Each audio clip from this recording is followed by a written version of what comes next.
Halo Sobatku Mistik Mustika dimanapun Anda berada. Saya kali ini ingin memberikan pelajaran singkat soal perjalanan kembar jiwa Anda, perjalanan twin flame Anda, soul journey Anda, ya. Ini buat orang-orang yang terkena cinta twin flame. Tidak semua orang terkena cinta twin flame. Cinta twin flame itu apa? Cinta twin flame adalah kembar jiwa. Yang diajarkan secara luas itu adalah ajaran Illuminati, bukan kembar jiwa Nusantara. Ini kita punya adalah Nusantara. Kenapa? Karena kita mempunyai, karena di negara kita Nusantara ini, Indonesia ini, kita mengenal Tuhan. Tuhan itu aktif, diaktifasi oleh manusia-manusia di Nusantara. Ya. Pada saat Anda bertemu dengan masalah, pada saat Anda bertemu dengan kita di dimensi 3, dimensi 1 dan 2 ini adalah dimensi level bawah. Roh gentayangan, iblis, setan itu ada di level bawah. Kita di dimensi 3, manusia. Tugas kita itu adalah menyempurnakan dimensi bawah dan menyempurnakan dimensi atas. Kita manusia punya kemampuan untuk menyempurnakan leluhur kita. Manusia ini kita punya tugas memberikan cahaya. Kita diberikan berlian, ya kan? Kita memberikan pengampunan, kita menarik, kita punya kemampuan itu. Manusia diberikan tugas seperti itu, ya. Nah, pada saat kalian itu bertemu dengan masalah, di mana mungkin suami Anda pergi meninggalkan Anda untuk orang ketiga, atau istri Anda digondol orang, dibawa kabur lelaki lain. Yang harus kalian lakukan adalah Anda harus ketemu kembar jiwa. Kenapa?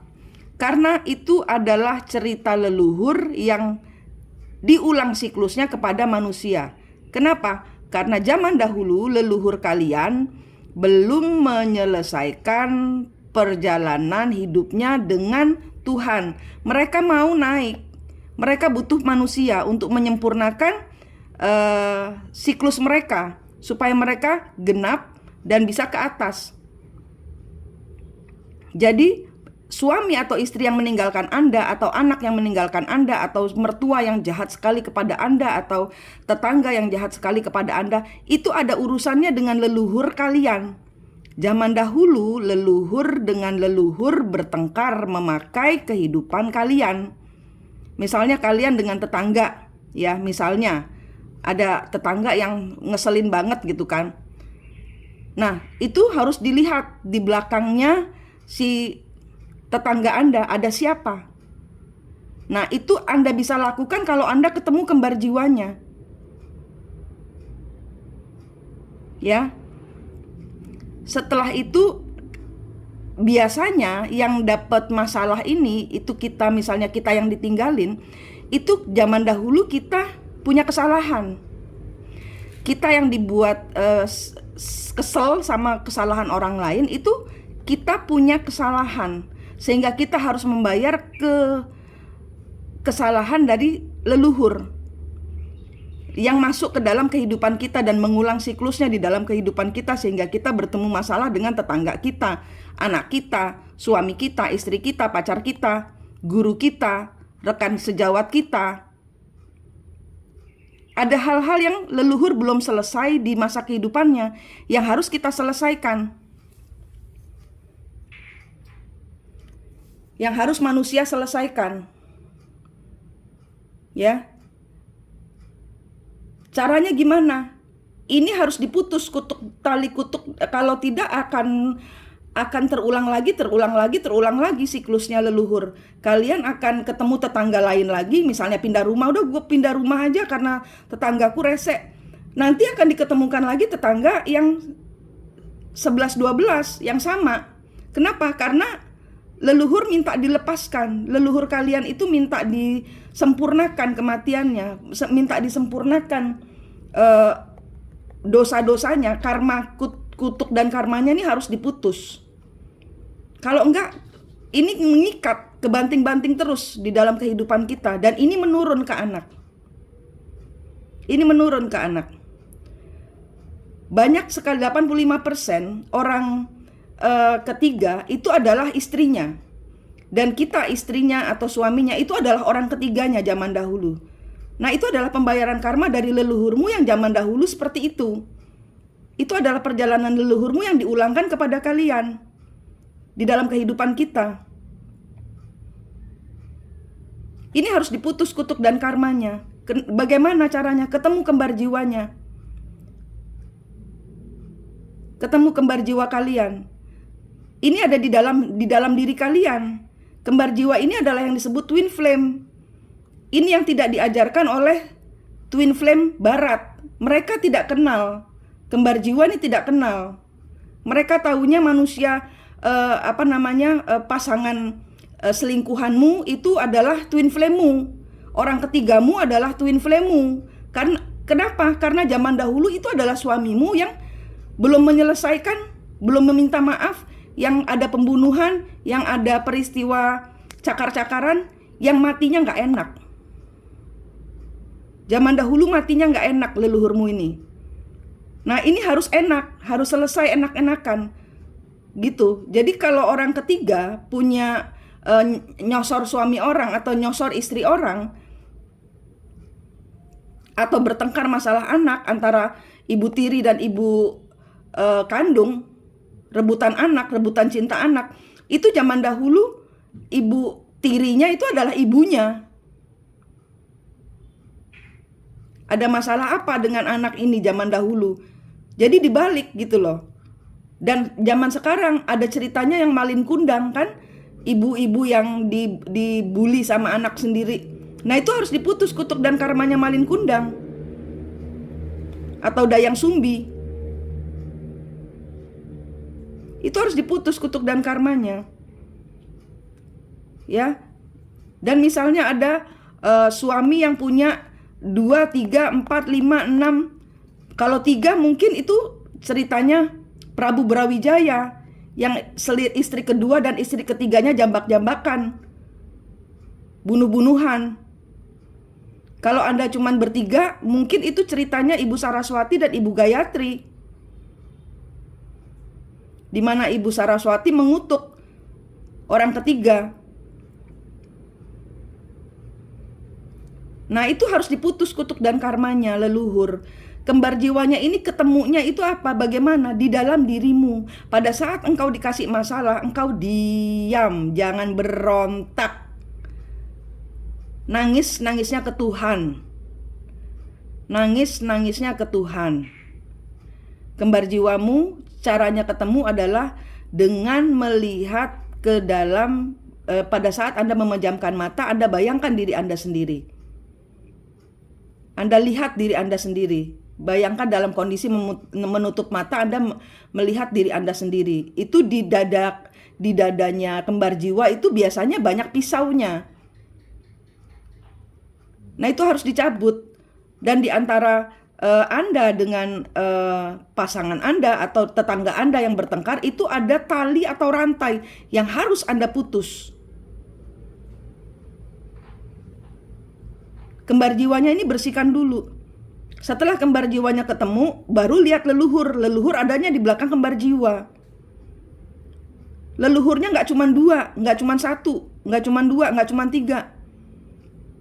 Kenapa? Karena wadah hati kalian yang dipakai. Ini biasanya bukan genetik, bukan.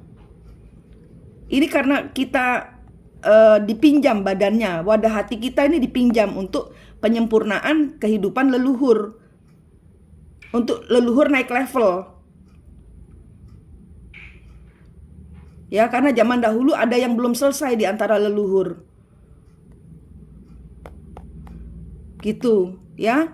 Jadi ketemu kembar jiwanya dahulu untuk memutus. Dan kalau sudah memutus, Anda jangan nguplek di suaminya orang, di istrinya orang. Karena zaman dahulu leluhur ini mata bayar mata, rasa bayar rasa. Zaman dahulu misalnya si apa namanya orang ketiga, si siapa namanya, Ibu Dewi Saraswati ya, misalnya katakanlah gitu, Ibu Dewi Saraswati dengan Ibu Gayatri, yang di tengah-tengahnya ada Brahma.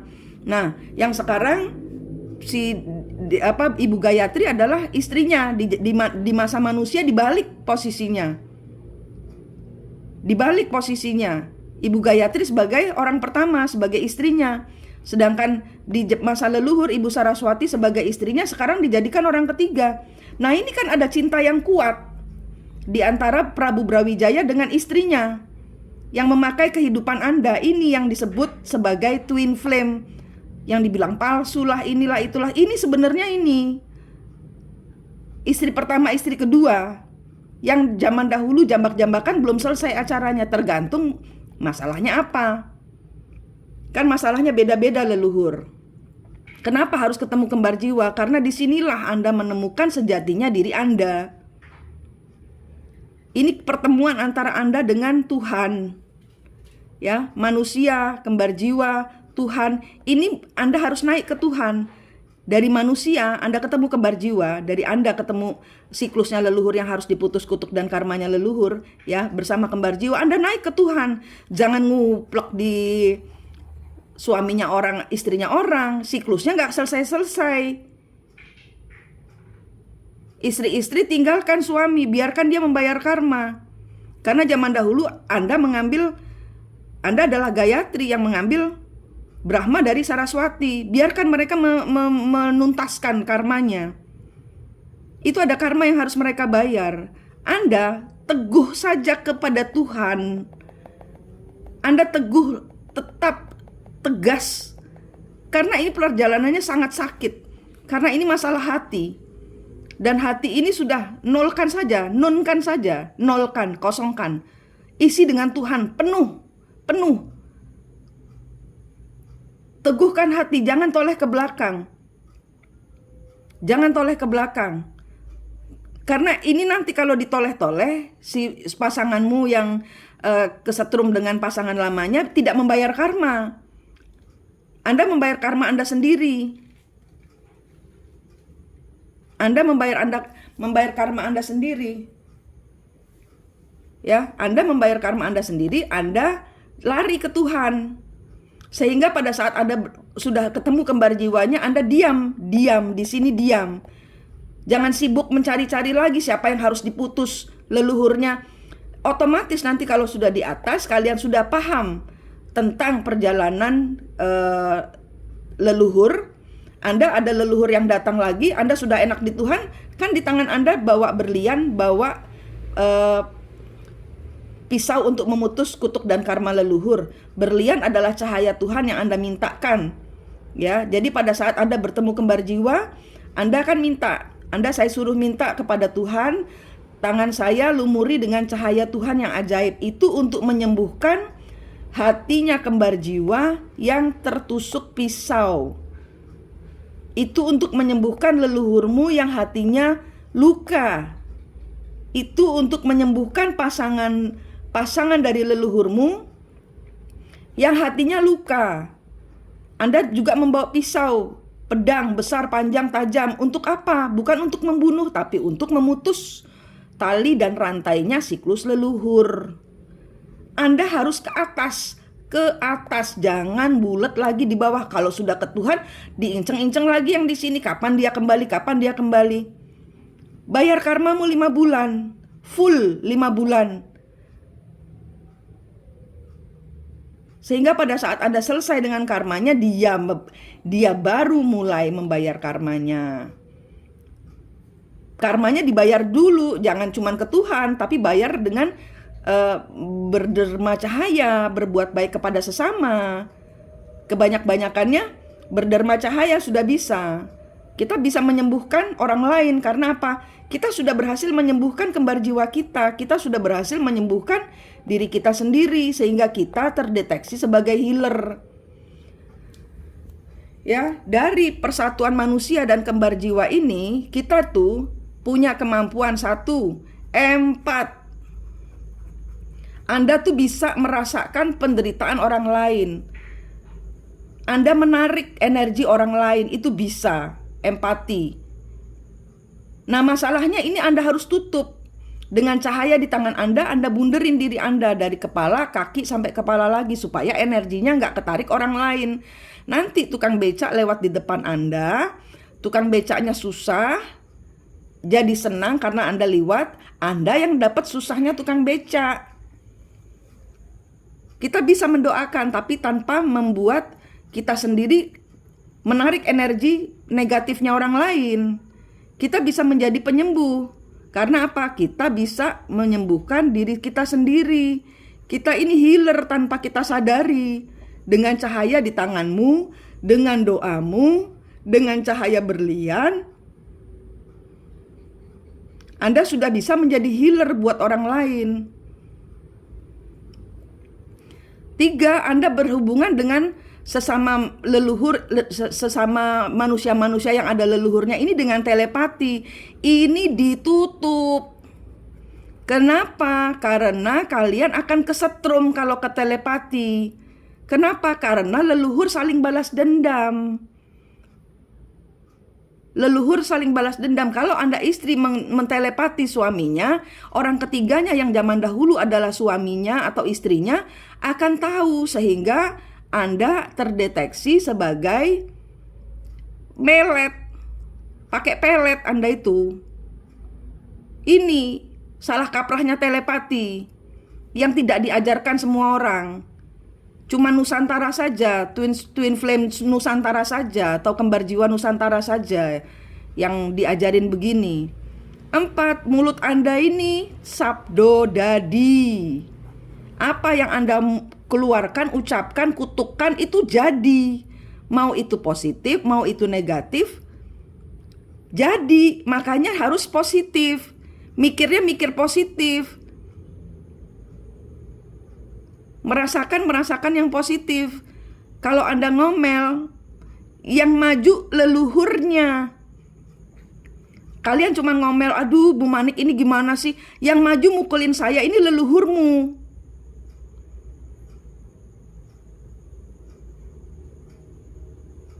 Gitu. Kalau manusia dengan leluhur tuh seperti itu. Mulut Anda itu loh direm. Mulutnya ini jangan dirasain, jangan jengkel. Semua itu harus semua harus positif, sehingga kita mengendalikan leluhur. Kendali diri yang utama. Kendalikan dirimu. Ya, Anda punya kemampuan ini 4. Anda duduk di warung kosong, ya. Anda cuman minum es teh, orang datang rame memenuhi warung itu karena energi Anda seorang 4, energi positif. Anda sudah menyembuhkan diri Anda sendiri dari luka batin. Anda seorang healer. Anda punya kemampuan itu. Ya, telepati. Itu memang cara berbicaranya leluhur. Memang di dalam dimensi lain itu kita memakai telepati, sehingga kita harus mengendalikan untuk tidak bertelepati. Kenapa? Jadi berantem di dunia maya, jadi berantem. Di dunia gaib jadi berantem ini telepati kalau bermain ini. Nah, mulut kendalikan, karena dari mulut ini kita kesel, yang jalan leluhurnya. Bukan Anda. Loh, aku nggak ngapa-ngapain kok. Anda nggak ngapa-ngapain, tapi leluhurmu yang maju. Nggak seneng. Ya, kendalinya ada di tangan Anda. Kendalikan diri Anda. Ada di tangan Anda. Ya, nggak ada yang ngajarin ini. Dan ini, ya, kalau misalnya Anda naksir pemuka agama, ya, yang orang itu nggak sadar misalnya gitu ya, atau Anda kegeeran gitu ya, Anda merasa berbunga-bunga melihat pemuka agama yang berceramah gitu kan, itu karena leluhur dengan leluhur. Ya, jadi ibarat kata Anda ini kesurupan. Kita ini kesurupan. Suami kita ini kesurupan, istri kita itu kesurupan. Bagaimana kesurupannya? Ya ke Tuhan. Bagaimana supaya nggak kesurupan? Ke Tuhan. Nolkan semuanya di hadapan Tuhan. Tuhan, saya sakit. Tuhan, saya hancur. Kendalikan diri kita, kendalikan mulut kita, kendalikan telepati kita, kendalikan hati kita. Bawa semuanya kepada Tuhan. Ya, kita berikan diri kita cahaya perlindungan Tuhan. Leluhur ini, ya, kalau Anda tuh kemasukan leluhur, Anda tidak perlu bilang ke orang 3 atau kedua atau kelima atau ketujuh, kamu ada leluhurnya gini. Nggak perlu, mereka akan bilang kita gila. Anda yang memutus kutuk dan karmanya leluhur lalu ke Tuhan, nongkrong aja di Tuhan. Jangan tanya-tanya lagi ke orang, jangan tanya-tanya lagi. Anda paham dulu. Paham dulu. Anda pahami energi ini. Dari leluhur itu kita kan bisa ke semesta. Kita bisa ke Tuhan. Waktu itu kan kita ke mana? Ke Taman Firdaus. Nah itu kan kita bisa, itu bukan halu. Tuhan itu tidak halu. Kalau kita pergi ke Firdaus itu apakah halu? Kalau kita ketemu Tuhan kita apakah halu? Saya kan ajak kalian ke Masjid Nabawi, apakah halu? Anda ketemu Tuhan di sana dan Tuhan memberikan nasihat, apakah halu? Apakah kalian pernah melihat Tuhan sehingga saya bisa bilang Anda itu halu? Tuhan itu tidak halu, kita itu tidak halu. Nah masalahnya kita akan dibilang halu kalau kita berurusan dengan orang yang kesurupan. Yang halu siapa? Nah itu nggak usah dibahas, nggak usah bingung. Kalau kita sudah memutus sekali, kita enak-enakan energinya nongkrong di Tuhan supaya kita nggak kesetrum. Kalau kita ingat-ingat, kalau kita intip-intip, kalau kita telepati, suami kita lagi apa, pacar kita lagi apa, itu kesetrum lagi. Kenapa? Karena orang ketiganya atau istrinya akan bertengkar dengan energi Anda di alam gaib. Itu yang disebut serang-serangan black magic. Kenapa? Karena yang jalan leluhur. Dan leluhur rata-rata ini sakti-sakti. Gitu ya. Jadi ke Tuhan, ini saya sudah ngeblok sebulan inilah. Sebulan ini saya sudah ngeblok 5 orang. Sampai dengan hari ini saya ngeblok lagi. Karena apa? Karena orang itu ke orang lain lagi. Yang ngajarin saya ternyata harus ketemu leluhurnya, itu harus diketemui. Jadi misalnya leluhur ini ada di tetangganya harus dikasih tahu. Nah kan jadi berantem lagi dengan masalah berbeda lagi. Jangan bodoh, jangan mau mengulang siklus. Jadi saya nggak ngajarin untuk ketemu secara 3 dimensi manusia dengan manusianya, tidak. Kalian selesaikan semua di dalam 5 dimensi dengan Tuhan, dengan leluhur. Dikendalikan leluhurnya. Leluhur kalian dikendalikan karena leluhur ini punya kesaktian. Dan Anda nggak perlu ngomong, kalau Anda kesel, leluhur yang jalan. Tapi masalahnya Anda akan kena karmanya. Kenapa? Karena Anda membayar karma leluhur, makanya direm mulutnya, direm pikirannya. Supaya leluhurmu nggak nambah-nambahin karmamu. Paham?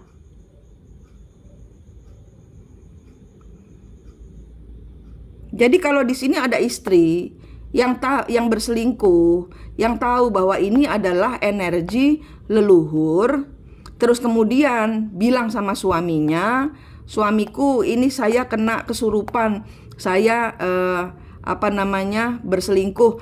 Suaminya nggak bakal tahu, nggak bakal paham, karena ini tidak ada di kamus manapun juga. Secara manusia, secara logika tidak bisa dinalar. Ceritanya leluhur ini tidak bisa dinalar. Tidak bisa dibahas dengan manusia lain, tidak bisa. Ya, jadi kalau ada orang lain yang membenarkan saya, menyalahkan saya, ini harus ketemu sama manusia lainnya, ini harus berdamai secara manusia. Loh, manusianya tahu nggak? Manusianya sadar nggak kalau dia kesurupan leluhur? Kan yang tahu kan cuman kita. Jadi jangan saya disama-samain sama twin flame healer lainnya. Tidak, saya berbeda. Semua tentang hati, semua tentang pikiran kita, semua tentang kendali diri kita.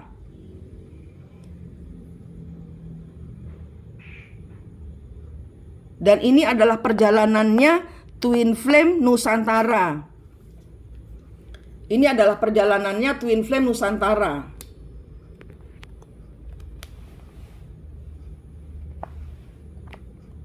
Ya.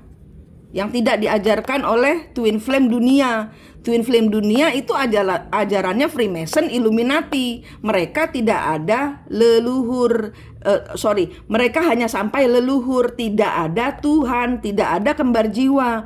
Mereka anggap Twin Flame mereka itu adalah pasangan di mana kalian berselingkuh, kalian ketemu suami orang, kalian ketemu istri orang, merasa saling jatuh cinta, itu jodoh saya, ternyata istri saya salah pilih. Itu Anda kesurupan. Cinta leluhur yang harus Anda putuskan kutuk dan karmanya.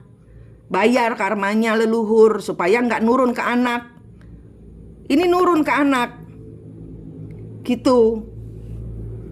Ya, jangan saya disama-samain sama yang lain. Saya nggak sama. Ya, ini adalah Twin Flame Nusantara. Kalian kalau mau ngajarin orang lain, ini adalah rutenya yang harus kalian tahu. Ya, kita waktu itu baru sampai ke Tuhan, kita baru sampai ke Al-Aqsa, Masjid Nabawi, kita baru sampai ke Taman Firdaus. Ya, kita belum sampai ke semesta dan Allah. Kita belum 8, 9, 10 ini belum. Kita baru di Tuhan. Kita baru ketemu Tuhan, ya kan? Apakah kalian halu? Silahkan jawab sendiri. Oke, Manik di sini dari Mistik Mustika, senang sekali berbagi dengan Anda. Sampai jumpa.